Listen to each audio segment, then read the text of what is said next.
Hi, I'm Jessica Shelley. I'm the co-founder and head educator at Dailies Pods. Today we have one of our fabulous teachers with us, Miss Erin, who's going to share a little bit more about something she's passionate about in the field of education. Thank you, Miss Erin, for joining us. We would love to hear a little bit more about your teaching experience and why you like teaching with Dailies Pods. Well, I'll start off with why I love teaching with Dailies Pods. It's so fun. The students are very excited and energetic, which plays exactly into my teaching style. And we can reach so many students using this platform as opposed to having to worry about transportation and getting students to and from. We can also customize all of these classes to help each student reach the level that they are at and beyond.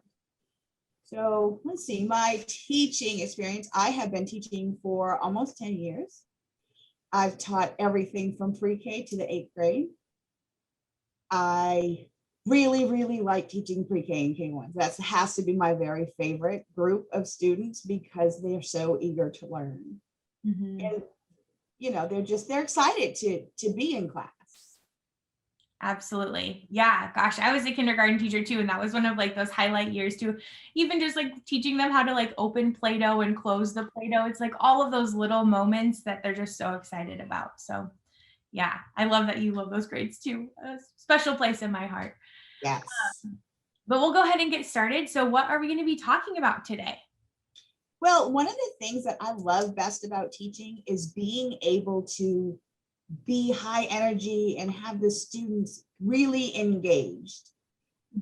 That's always been my style. When I taught middle school, I taught science, and that's why I taught science, is so that we could do things and we could be up out of our desks and having fun. So I really focus on keeping the students energetic while also giving them a lot of praise when they're doing something correctly.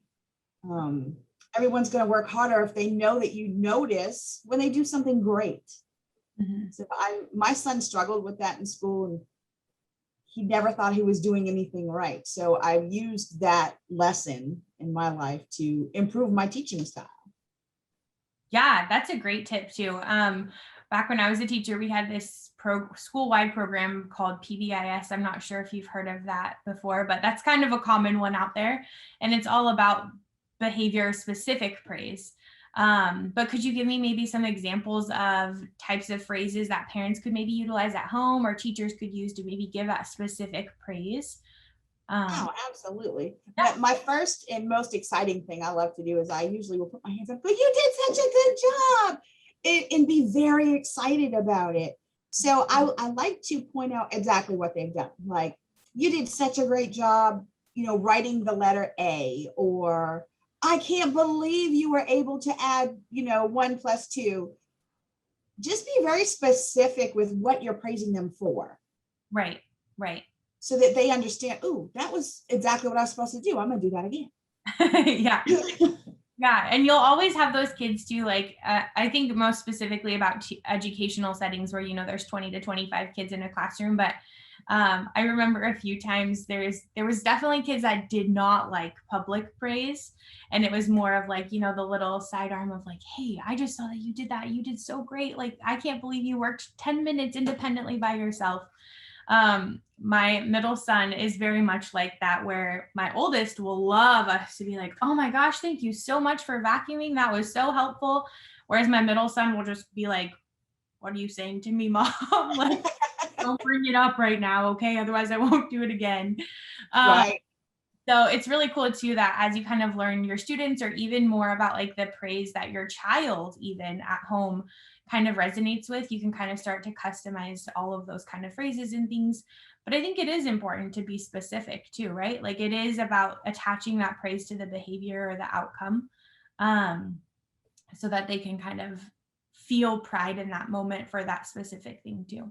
So I love that. Even if it's a redirection, sometimes I've done like, okay, let's everybody sit down. Thank you for sitting down. Sometimes they get a little, standing up. And so, all right, let's sit down and do this. And Yeah. good job. And then they'll sit and they'll be like, okay, we're going to stand up and dance in a minute, but right now we have to sit down. Right. Yeah. One of my other ones too that I used to use was I'm looking for someone that has like their hands in their lap or something. And then you could call out that specific behavior. And then they're all wanting to be that person that's like, oh, I see so-and-so has their hands. Oh, I see so-and-so has their hands. And I use that with my own children. I have 3 little boys. And so it's more of like, oh, well, who can show me this the first, and then they always want to do that. So Right. kind of getting a little strategic with behavior management, navigating school stuff at home too. We're in crazy times right now for sure, but Yes. I think resonating that from the classroom to home also helps a student. Like it's a consistent praise for them as opposed to, well, it just happens at home, or well, it just happens at school. So I think doing it with like takes a village to raise a child, mentality, that if we all work together, it's going to benefit each child. Yeah, for sure. Yeah, absolutely. 100%. More consistency between home and school, the better.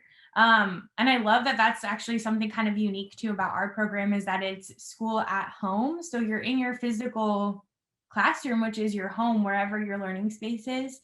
But then the parents are so much more engaged, or can be so much more engaged too with that learning process. So they get kind of like a sneak peek look into all of those teacher tips and tricks that we do in our dailies pods classes too, to keep kiddos engaged, but also really just we called it filling our bucket.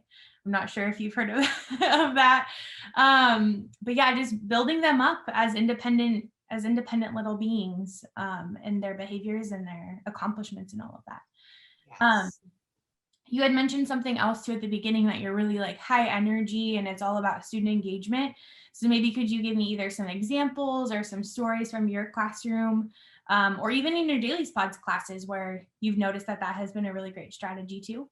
The students in my daily pods classes love the energy. I start out every day with like, good morning, and just try to be very upbeat all the time, and they're excited about it. So when they come and start class and they've already had my class, they know. So they're all like, good morning, Miss Ann. Like they're very excited.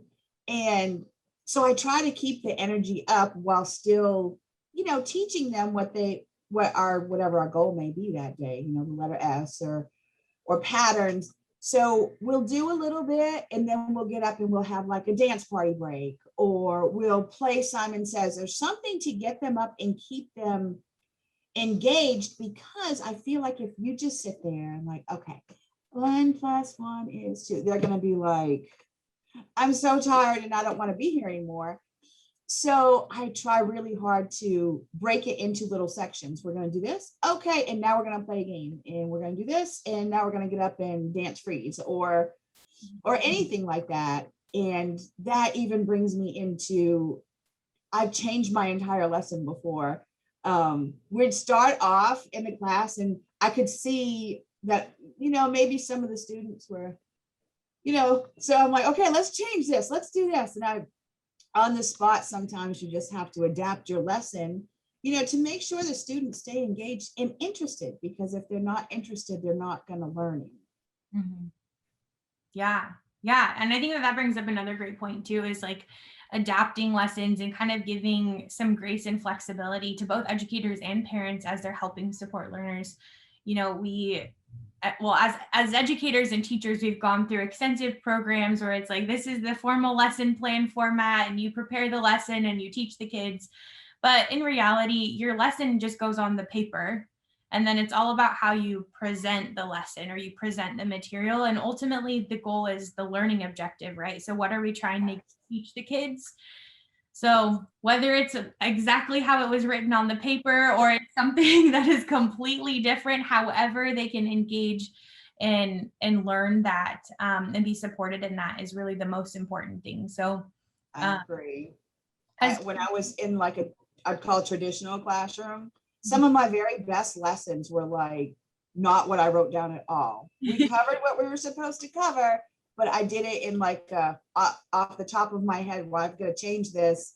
And some of those lessons turned out to be the best lessons that I taught. Yeah, because you have that flexibility and that mindset of being able to pick up on your students. Like if it's a rough day for everyone on a Monday or something, they're coming off of a weekend or a holiday break. Oh gosh, I remember those as a classroom teacher of like, we've been out of school for 2.5 weeks.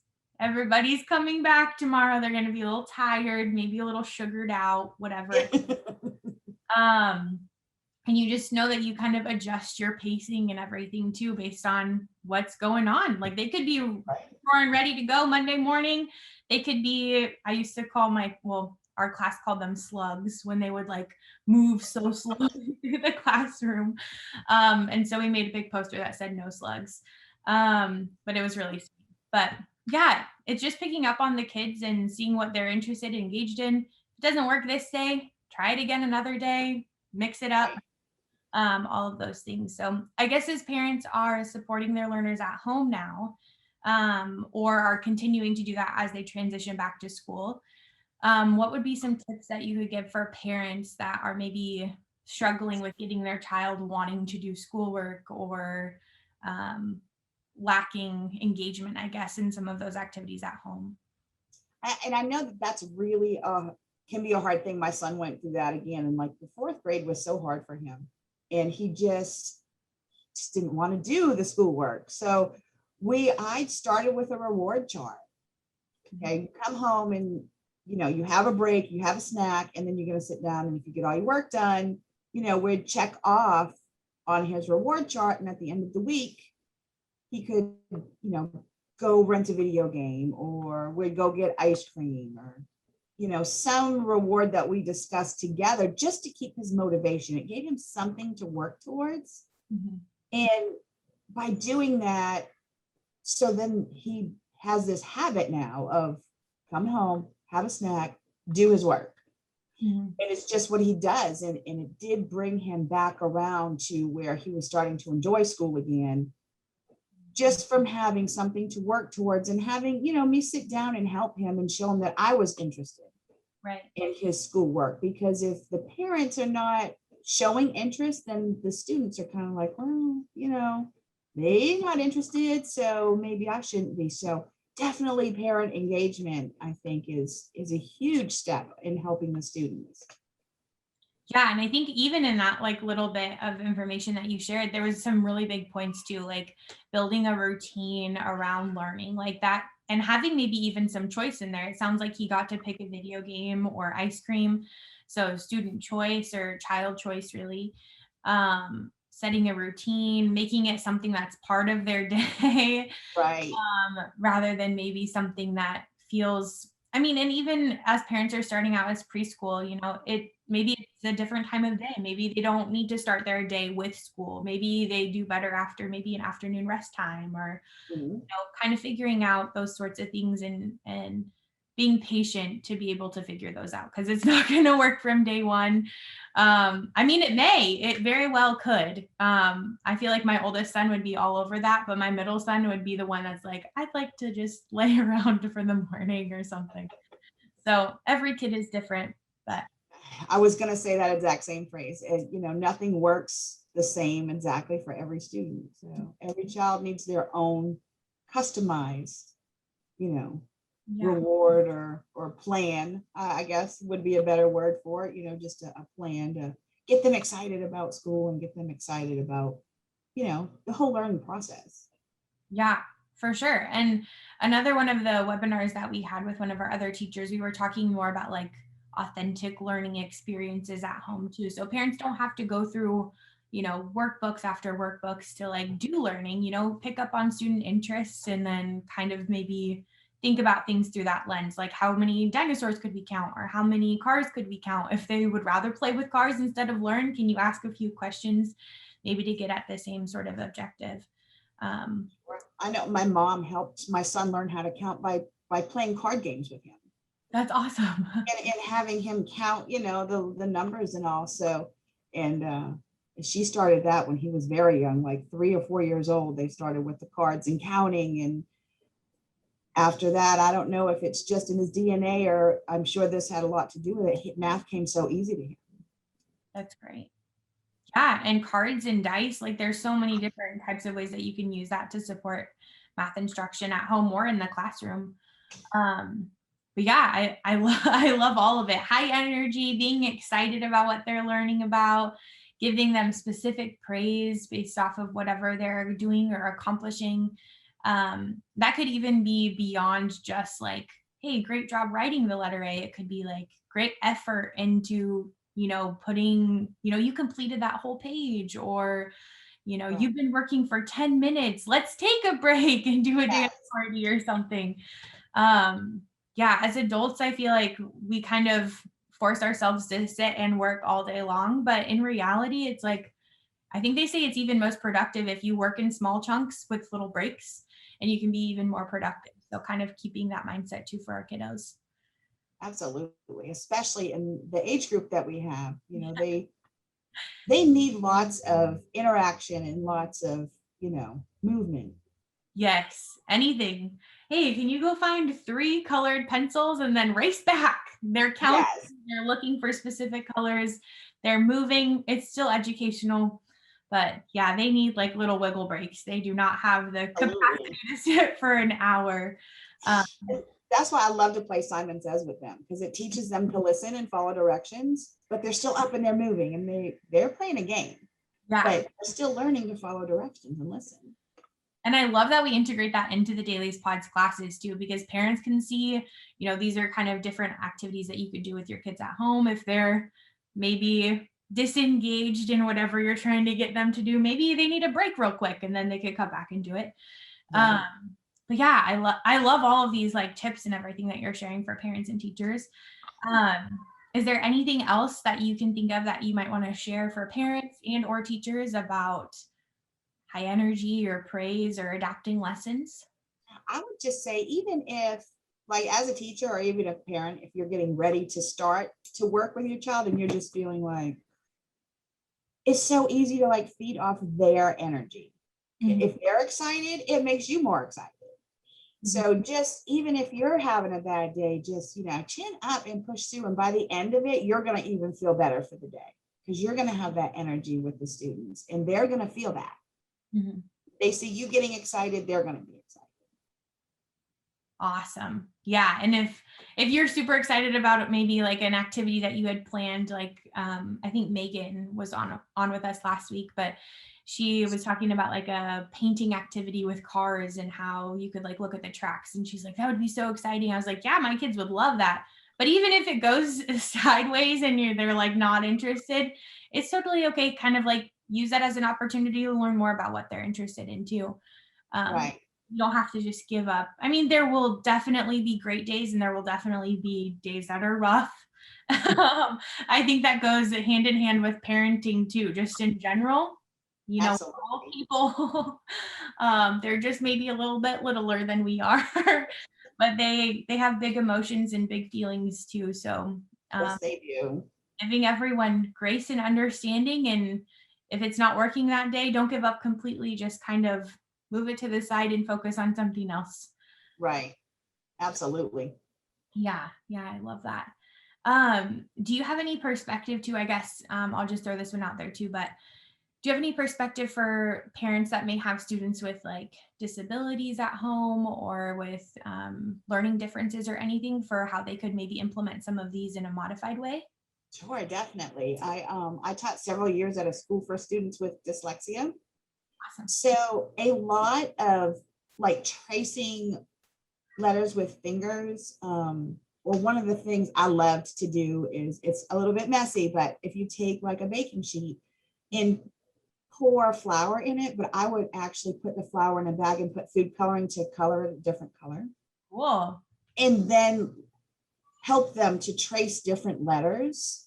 And something about doing that actual tracing and watching the letter being created in the flower, it really seems to help just have resonate with what they're supposed to do. And that was one of the funnest things that I always did with my students, was to help them with the tracing of letters. And you can do it with numbers. Mhm. Even, short words, when they start with the words, they can do that. I just feel like any student that has any learning difference, the best thing to do is never give up on them and find what works for them, because what works for my students that I taught with the flower knot might not work for every student. Mhm. But just keep working at it until you find that thing that works for them. And then when you do, be so excited about it, that they're so excited about it. Yeah. Yeah, I think that's a great point. And kind of even coming back to like the first things that we talked about too, like that personalized, that customization, student choice, like even if well, my middle son, he has some sensory processing difficulties and things. And so getting his finger in flour, I would anticipate that would be something very challenging for him. So even modifying it to putting it in a plastic bag where he doesn't actually have to touch it, that could make Mhm. all the difference for him in being successful with that activity. Or even the color of the flour. He's very into red. So if it was red flour, that may be better than if it was green or blue. Right. So as far as engagement goes, so kind of thinking through all those things, I mean, parents are the expert on their kids and educators are here to support parents really in anything that we're doing here together at Dailies Pods. Because it's really about the success of the whole family and that dynamic too between the parent and the child. And we help facilitate that learning, but also facilitate that relationship really too. Mhm. So excited to have that kind of role. But yeah, I think that that's great. Great advice, great tips for parents, teachers. It's a great reminder too, especially as we kind of go into summer and giving kids those grace, those last few weeks of school are sometimes so tough on kiddos. So yeah, lots of routine disruption and things like that. So I love how we kind of covered all of those sorts of things today that parents can implement at home, especially as they go into summer when their kids are back home if they've gone back to school. That's right. So yeah, that's great. Is there anything else that you'd want to share with families or anything about either what we've talked about today or just in general? Just, keep making sure that the students know that education is important. Sometimes everybody gets so busy in their day-to-day lives that you forget to put that emphasis. You just assume that they know that they're supposed to learn, and it's important, but just make sure you remind them how important it is every day. Yeah, that's a great one. Love it. Love it. Well, thank you so much for spending some time out of your morning to chat with us today. Parents, if you're interested in joining one of Miss Erin's classes, she teaches our large group, she teaches small group pods, and also one-on-one sessions here at Dailies. Feel free to feel free to find her in the portal. And if you have any questions or anything about any of the strategies we've talked about today or want some personalized recommendations, please don't hesitate to reach out either through our customer support line, through email, Facebook, you can find us wherever. And just let us know and we'd be more than happy to support. But thank you again, Miss Erin, for your time, and parents and students, we will see you soon. Bye.